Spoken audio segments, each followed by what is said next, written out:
Gökten bir el yaşlı gözleri siler. Şenlenir evimiz, barkımız bizim. Yokuşlar kaybolur, çıkarız düze.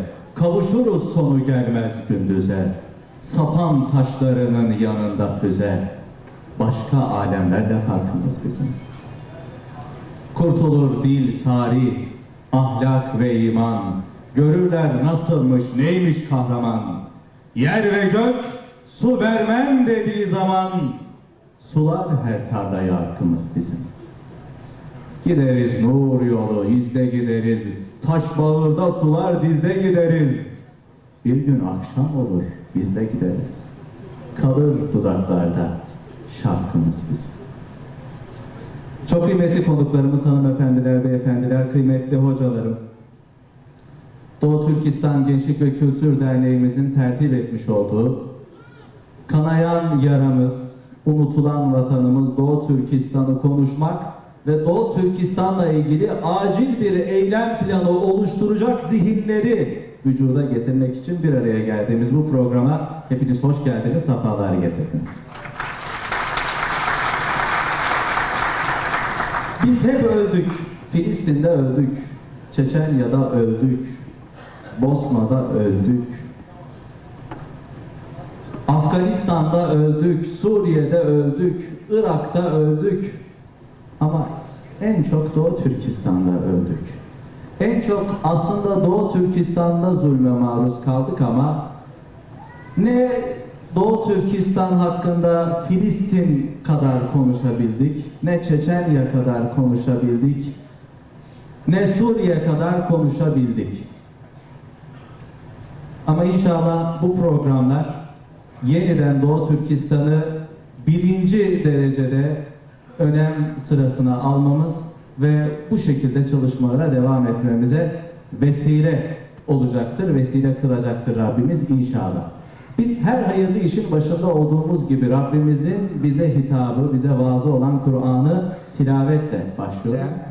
2000 yılında doğmuş, Doğu Türkistan'da doğmuş, şu an Türkiye'mizde hafızlık kursumuzda ilim tahsil etmekte olan Nasreddin Abdurrahman kardeşimizi sahnemize davet ediyorum. Buyursunlar efendim.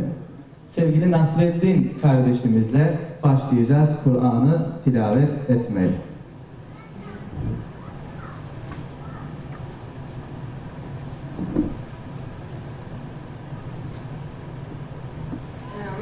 Billahi mineşşeytanirracim.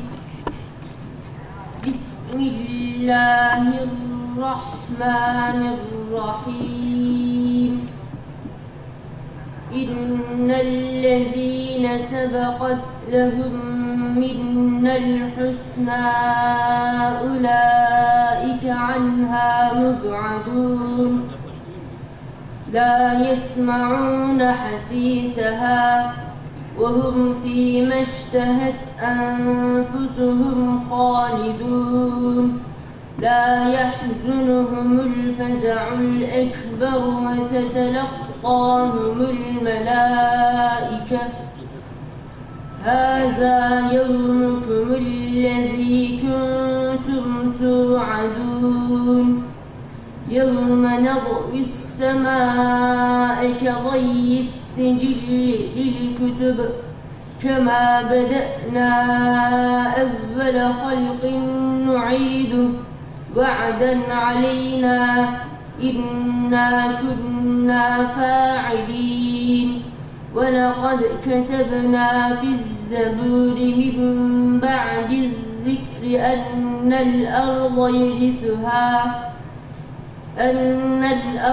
يرثها عبادي الصالحون إن في هذا لبلاغا لقوم عابدين وما أرسلناك إلا رحمة للعالمين قل إنما يوحى إلي أنما إلهكم إله واحد فهل أنتم مسلمون فإن تولوا فقل آذنتكم على سواء وإن أدري أقريب أم بعيد ما توعدون إنه يعلم الجهر من القول ويعلم ما تكتمون وإن أدري لعله فتنة لكم ومتاع إلى حين قال رب احكم بالحق وربنا الرحمن المستعان على ما تصفون صدق الله العظيم سبحان ربك رب العزة عما يصفون وسلام على المرسلين والحمد لله رب العالمين. Eskiler ne kadar da güzel Kur'an okuyor demezlermiş. Sesi de Kur'an'a ne kadar da yakıştı derlermiş. Sesi Kur'an'a yakışan kıymetli hocalarımıza ve genç hafızımıza teşekkür ediyoruz. Alkışsız bir şekilde uğurluyoruz. Buyursunlar efendim. Çok kıymetli hanımefendiler, beyefendiler, programımızın açılış konuşmasını gerçekleştirmesi için Doğu Türkistan Gençlik ve Kültür Derneği Genel Başkanımız Sayın İlhan Turanlı arkadaşımızı sahnemize davet ediyorum. Buyursunlar efendim. Selamünaleyküm. Değerli misafirler, sayın il başkanlarım, sayın muhterem hoca efendilerim, hocalarım, sayın misafirlerimiz, STK başkanlarımız, hepiniz hoş geldiniz, şeref verdiniz. Ben fazla sözlerimi uzatmak istemiyorum. Burada muhterem hoca efendilerimiz var. Onlara sözleri bırakmak istiyorum inşallah. Hepinizden inşallah bugün gece gittiğinizde Doğu Türkistan'daki kardeşlerimize dualarınızı bekliyoruz. İnşallah onları unutmayın. Her duanızda eksik etmeyin inşallah. Selamünaleyküm ve rahmetullah. Avrasya Türk Dernekleri Federasyonu Genel Başkanı Sayın İsmail Cengiz Beyefendi. Buyursunlar efendim. Kendilerini sahnemize davet ediyoruz. Selamünaleyküm. Allah'ın selamı, bereketi üzerimize olsun. Saygıdeğer hocam, zatenizi aramıza görmekten dolayı son derece mutlu, bahtiyar olduğumu ifade etmek istiyorum. Bu salonu nurlandırdınız. Allah'ın ipine sarılan güzel insanlar bu salonu aydınlattı. Hoş geldiniz, şeref verdiniz. Değerli hocam, bizler 1949 yılının Ekim ayında işgal edilmiş bir vatan parçasının temsilcisi olarak aramızda bulunuyoruz. Yaklaşık 30 milyon Müslüman kardeşin rızası alınmaksızın egemenlik hakları elinden alınan bir vatan parçasının ve her türlü insan hak ve ihlallerinin yaşandığı, yok edilmek, sindirilmek istenen 30 milyon Müslüman kardeşimizin temsilcilerinden biri olarak sizlere hitap etmek istiyorum. Onların dertlerini arz etmek istiyorum. Değerli Hazirum, değerli dostlar, bizler de Doğu Türkistanlılar olarak sizler gibi kendi topraklarında yetersiz de olsak, kifayetsiz de olsak bir zamanlar özgürlük içerisinde yaşamanın mutluluğu içindeydik. 1863 yılında, 1933 yılında, 1944 yılında o vatan parçasında 3 defa bağımsız devlet kurduk. Bizim de pasaportumuz vardı. Çocuklarımızı sevindirecek okul döneminde çocuklarımıza vereceğimiz karnemiz vardı. Karnelerimiz vardı. Milli ordumuza sahiptik. Kendi paramız vardı.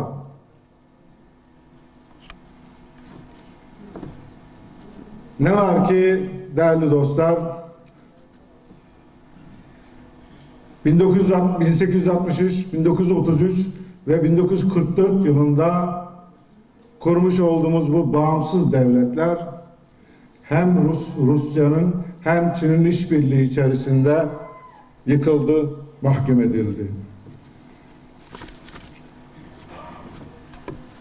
65 yıl önce 49 yılında, bundan 65 yıl önce 49 yılında kendi topraklarımızda bağımsız olma hakkımız, özgür olma şansımız elimizden zorla alındı. 1949 yılında Ekim ayında Komünist Çin birlikleri ülkemize girdi. Rızamız olmaksızın topraklarımızı işgal ettiler. Mao Zedong ve dörtlü çete döneminde halkımızı yok etmek için sindirme politikası uygulamaya başladılar. Adeta bir cehennem hayatı yaşadık. Din adamlarımız, sevgili hocam, din adamlarımız halkı uyuttukları gerekçesiyle tutuklandılar. Aydınlarımız halkımızı aydınlattığı gerekçesiyle tutuklandılar. Sarıklı görülen her insanımız, başında dobbası olan her kardeşimiz potansiyel terörist suçlu olarak görüldüler ve yargısız infaza tabi tutuldular. 28 çeşit işkence metodu uygulandı aydınlarımızın üzerinde, din adamlarımızın üzerinde. Özellikle 1949-1960 döneminde on binlerce masum insanımız toplu halde yok edildiler. Taklamakan çölüne sürüldüler. Hatta üzerlerine tanklar sürülmek suretiyle ezilerek katledildiler. Kalem tutan binlerce aydınımız, insanımız Hitler'in Nazi kamplarından daha beter açlık kamplarında yeniden terbiye edilmek üzere tırnak üzerinde beyinleri yıkanmaya başlandı sevgili hocam.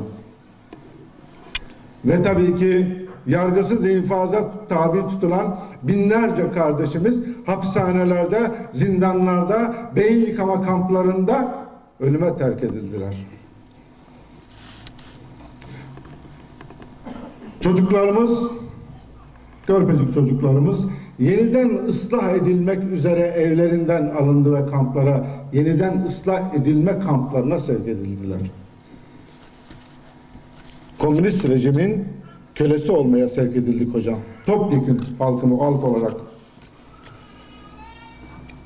Halkımızı ayakta tutan direnç noktaları, halkımızı ayakta tutan moral kaynakları, tüm manevi zenginliklerimiz teker teker yok edilmeye başlandı.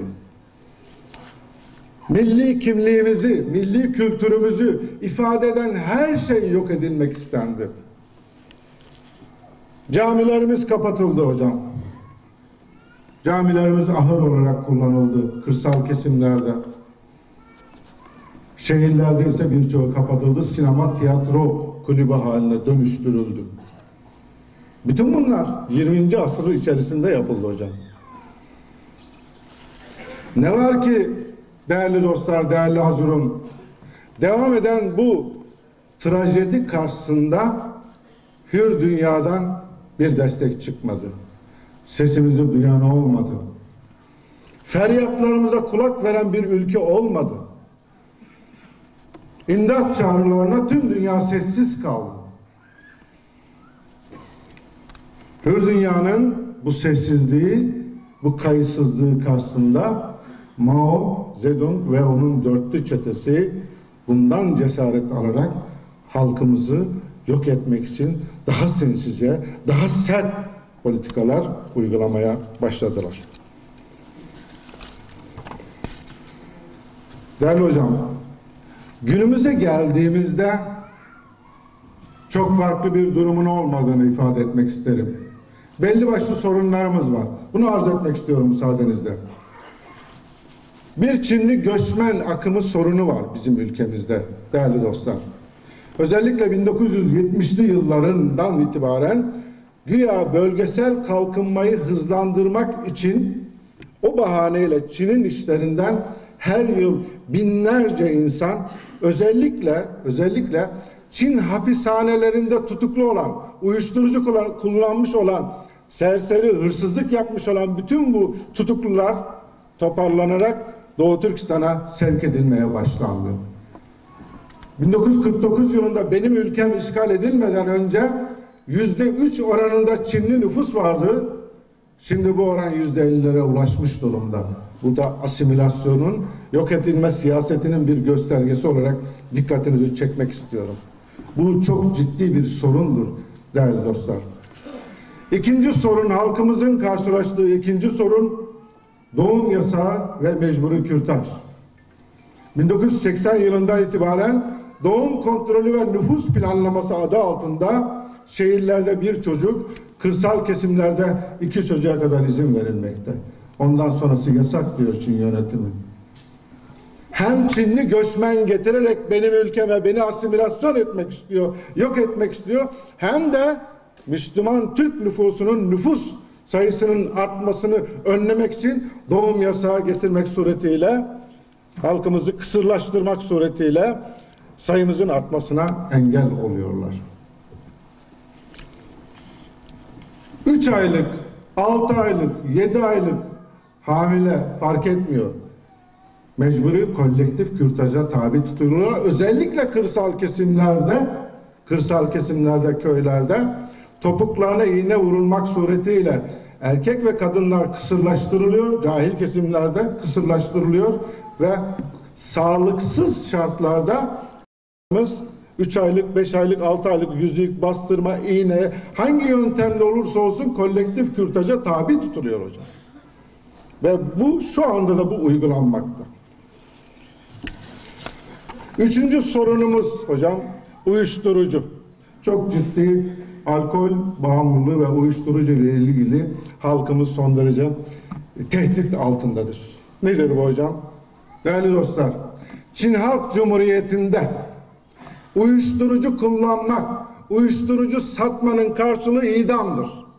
Çin Anayasası idamla hükmediyor. Ancak hocam Doğu Türkistan'da Uygurlara, Kazaklara, Kırgızlara, oradaki Müslüman halka uyuşturucu satmak, uyuşturucu kullanmasının karşılığında hiçbir ceza yoktur. Serbesttir. Burada bu şekilde halkımızı, gençlerimizi uyuşturucuya sevk etmek suretiyle sindirmek, yok etmek istiyorlar. Dördüncü sorunumuz hocam nükleer denemeler. Çin'in nükleer denemeleri ve atom merkezi bu bölgede. Dolayısıyla çevre kirliliğinden mütevellit, atom denemelerinden mütevellit halkın çok ciddi bir radyasyon tehlikesi altında bulunuyor. Bir diğer sorunumuz yargısız infazlar, keyfi tutuklamalar. Seyahat özgürlüğü yok hocam. Yargısız infazlarla keyfi olarak insanlarımız sırf Türk oldukları için, sırf Müslüman oldukları için tutuklanıyorlar. Tutukluluk süresi biten aydınlarımız toplumu fikirleriyle zehirleyebilir endişesiyle tutukluluk süresi bitmiş olmasına rağmen hapishaneden çıkarılmıyorlar. Bir başka sorunumuz organ ticareti hocam. İzinsiz tutukluların organları alınıyor. Hasta olan, hapishanelerde hasta olanların, zaten hapishaneler önünde bir tam donanımlı ambulanslar bekletiliyor. Tutuklu olan, hasta olan Müslüman kardeşlerimizin organları ölmeden önce ambulansa getiriliyor ve burada o sağlıksız şartlar altında organları alınıyor ve hemen paketlenerek İsrail'e gönderiliyor hocam. Böyle bir organ ticareti yapılıyor. Ve işin daha başka bir masum, bir başka feci bir tarafını da size arz etmek isterim. Suçlu cezalandırıldı. Ensellerine kurşun sıkılarak öldürüldüler. Ailelerini çağırıyorlar ölenlerin yakınlarını hocam. Kurşun vergisi talep ediyorlar. Ölen insanın annesinden, babasından kurşun vergisi adı altında para alıyorlar hocam. Ve dini inançlara getirilen baskı ve kısıtlamalar. Halkımızın düçar olduğu en büyük sorunlar. Dini ibadetlere yönelik yasaklar 1949 yılından beri devam ediyor. Namaz kılan, Kur'an dinleyen memurlarımız cezalandırılıyor. Çocuklarımızın Kur'an öğrenmelerine, öğretilmesine izin verilmiyor, okutulmasına izin verilmiyor. Ben dinlerken gözümden yaş aktı hocam. İnşallah nasip olur da benim halkım da böyle güzel sesli hafızlardan Kur'an-ı Kerim'i dinlerler. İnşallah. Hocalar, imamlar, müezzinler Komünist Parti eğitiminden geçirilerek görevlendiriliyorlar camilerde. Öğrencilerin camiye gelerek ibadet yapmaları her türlü yöntemle engelleniyor. Değerli dostlar, biz Ramazan'da güzel Ramazanımızı geçiriyoruz, eda ediyoruz, ibadetlerimizi eda ediyoruz. Ama orada öyle eda edilmiyor. Ramazan ayında, özellikle Ramazan ayında okullarda öğrenciler toplanıyor, öğle saatlerinde bedava yemekler hazırlanıyor. Yemek partisi adı altında öğrenciler sıraya dizilerek yemek yemeleri sağlanıyor. Böylece hem oruç tutmaları engellenmiş oluyor, hem de eğer oruç tutanlar varsa o suyu içmek mecburiyetinde kaldıkları için, o yemeği yemek mecburiyetinde kaldıkları için oruçlarını da bozmak zorunda kalıyorlar. Bu devlet dairelerinde de geçerli değerli dostlar. Devlet dairelerinde de Çinli memurlar öğleyin ziyafetler vermek suretiyle diğer Uygur, Kazak, Kırgız Müslümanları bu ziyafetlere davet ediyorlar ve oradaki Müslüman kardeşlerimiz de mecburen bu ziyafetlere iştirak ediyorlar ve dolayısıyla oruçlarını bozmak mecburiyetinde kalıyorlar.